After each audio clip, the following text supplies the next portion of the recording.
Hey YouTube family, welcome back to another video. In today's video, we're going to talk about a camera that is near and dear to my heart because it was my first cinema camera back in 2014. It introduced me to the world of focus peaking and zebras and waveforms and professional audio being inside of my camera body. And that camera is the Canon C100 original. Now, before we talk about the camera and why you might want to consider it, especially if you're starting out, do me a favor right now, like and subscribe. It would really help me out. We're almost to 1,000 subscribers, and I would love for you to come on this journey with me. Now, let's talk about the Canon C100. A little background for you. In 2012, when this camera came out, it was priced at around $8,000. It was pretty revolutionary, and it was kind of piggybacking off of the DSLR revolution, where DSLRs like the 5D Mark II and Mark III could shoot 24 frames a second video internally inside of their cameras. Nowadays, you can pick up one of these cameras for an insane discount, between 70 and 90% off, and you can usually get them with extra batteries, some extra accessories, and even something like a case. I've seen these cameras go as low as $500 with all of those things included on places like eBay, Facebook Marketplace, or Mercari Shop. Let's talk about the design and the ergonomics. This is a big selling point of this camera. So the camera itself is super lightweight, and it has this really nice side handle here. And so when you're holding it, the ergonomics of this camera are just perfect. I think that it's probably the best ergonomics of any style cameras, and that when I say that, I just mean Canon's cinema line in general. Of course, now the C400's out, and I've owned the C200 as well, but that's not what we're talking about today.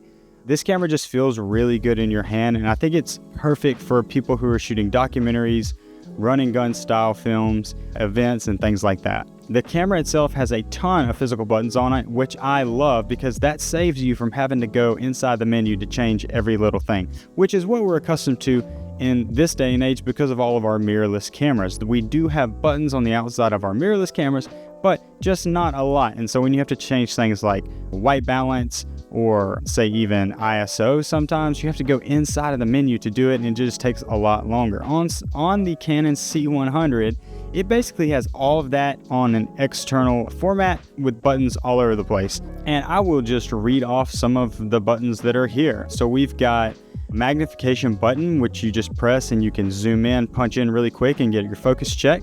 There's a focus peaking button that you can turn that focus peaking on and off if you want to turn it on to get focus, and then turn it off so maybe your client or you have a clean image to look at. There's a zebras button that can turn that on. There's a waveform button, which is basically my favorite button. I don't know why, I just like to check my exposure with that. There is a white balance button and quickly change the white balance. There is a push to auto iris, which could come in handy if you're doing live events or changing lighting quickly and need to just really quickly get a good decent exposure. There's a shutter button which you press, and then you're going to use a toggle switch to change your shutter. And then on the side on the handle there is lots of function buttons that you can actually pre-program. In fact, you can pre-program every single button on this camera. And then apart from that, there is a one-shot focus button on the very front. So if you just want to hit focus in the very center really quickly, and I've used that a lot actually. And there is a scroll wheel on the handle for shutter speed, and I think you can program that button as well. And one big selling point of this, and what makes it, at this day and age, this is going to be an entry-level camera, okay? But what makes it pro is just some of these features, like 3 record buttons. We have 1 record button on all the cameras we're using right now, basically, right? If you're using a Blackmagic camera, you've got 1 record button, pretty much. If you're using a DSLR or a mirrorless camera, you have 1 record button. Imagine if that button stopped working. That would be really bad, right? Maybe you could do it from your LCD screen, but generally speaking, that would not be a good thing. This camera has a record button on the top, on the handle, and on the front. 3 record buttons. I mean, that's professional, right? Another thing this camera has that I would pay probably $1,000 to have in all of my cameras is internal ND filters.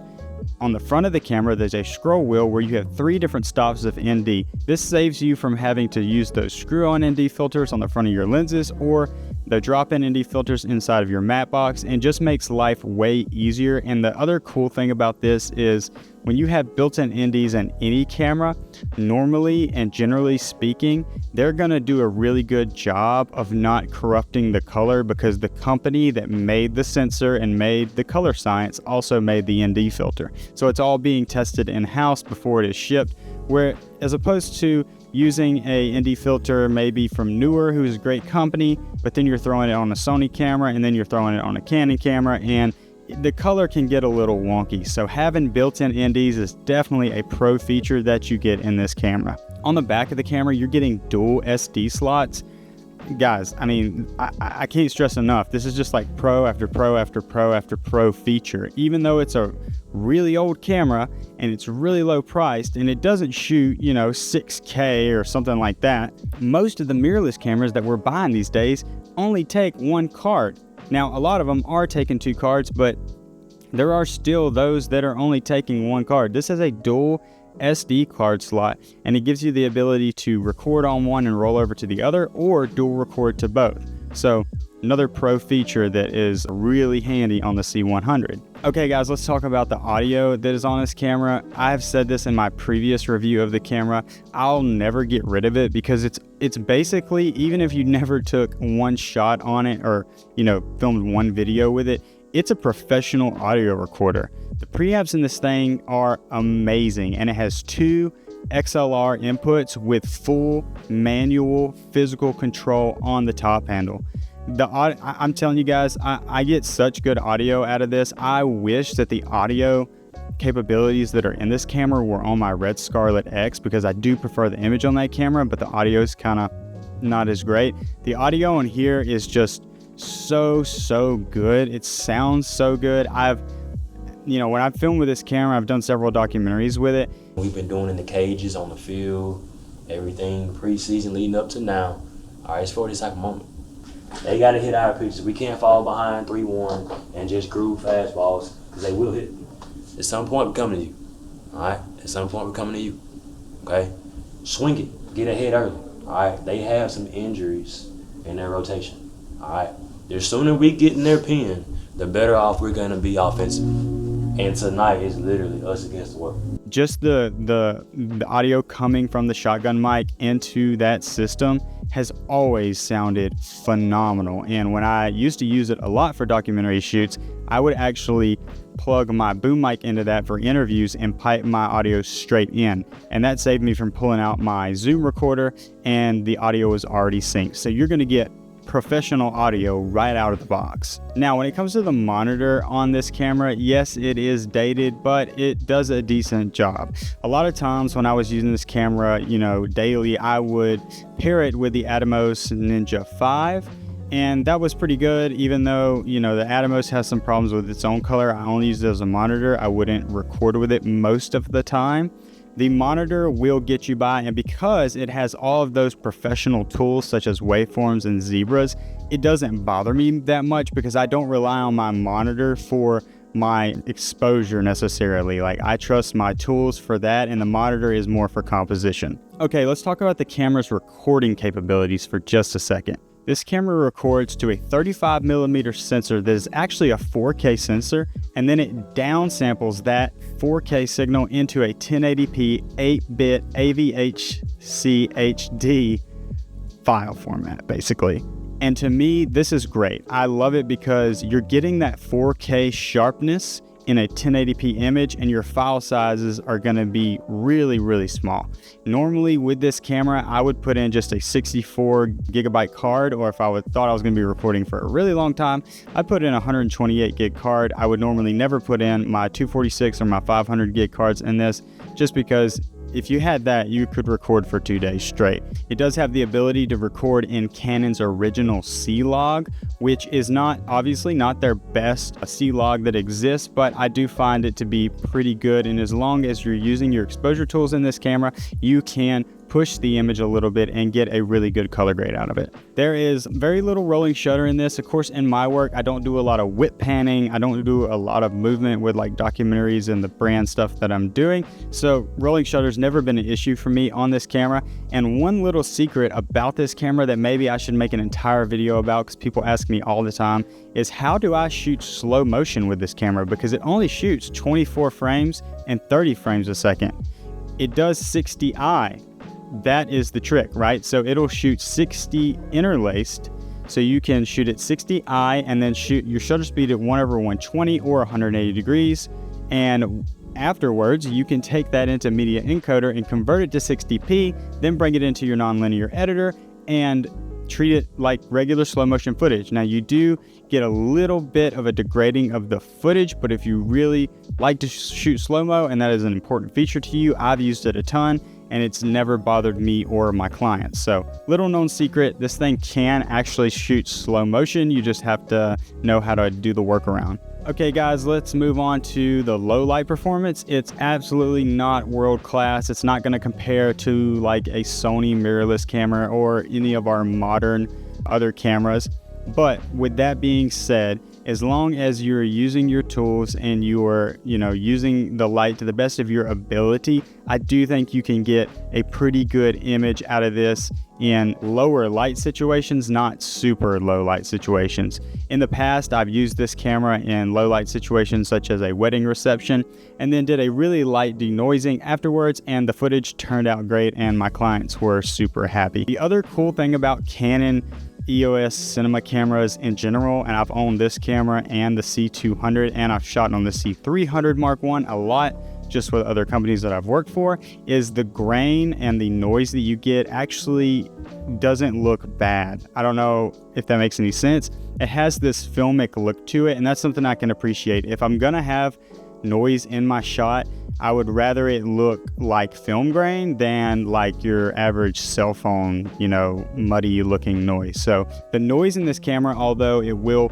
come up in low light situations, it doesn't necessarily look bad. So that is a big plus. Now, who do I think this camera is actually for? I have a lot of young guys that will comment on the YouTube videos or send me emails or DMs asking me what camera should I get if I want to get into videography. Now, there are a lot of cameras that I could recommend to them. The camera we're shooting on now, which is the original EOS R mirrorless camera by Canon, is great. But if you're somebody who wants to eventually step up into better cinema cameras and be a professional videographer or a cinematographer, and you're looking for something under $1,000, and even with $1,000 you could really kit this thing out, I would recommend the Canon C100, because the main thing is it's going to make you a better creator. It's going to make you a better filmmaker because you don't have as much room to make mistakes, and you're getting those professional tools. So once you learn how to use those and once you learn how to expose your image, you're gonna get great images out of this, and it will force you to make sure that your image is as good as it can possibly be in the camera, because like I said, in post-production you're not going to have the grace of raw footage or anything like that. So I think it's a great camera for anybody who is maybe going to film school, which maybe you shouldn't do that, but anybody who's just now starting out and wants to make documentaries or do client work, corporate videos, even wedding films. I've shot a lot of weddings on that camera. It's just really good for all of that, and you're getting so much bang for your buck for, let's just call it under $1,000, because they do range from $500 to $1,000, and like I said, a lot of times you can get them kitted out with extra batteries and things like that. But under $1,000, you're getting a professional cinema camera that shoots on a 4K sensor that can shoot slow motion if you use that workaround we talked about, that has 2 professional XLR inputs, so you're getting pro audio right out of the box.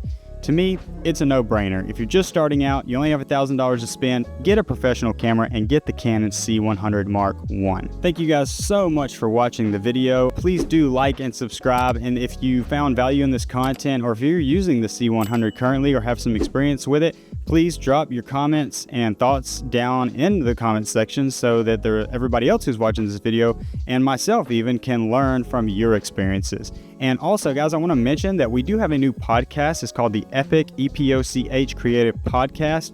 hosted by myself and my good friend Troy Widger, and we do post an episode every single week. You can find that in the podcast tab on my page and in the link in the description. Check that out. We talk about everything, content creation, meeting business, and we just mush all that together to talk about how to make money with your passion. So thank you guys for watching. Like and subscribe. I will see you in the next video. Peace.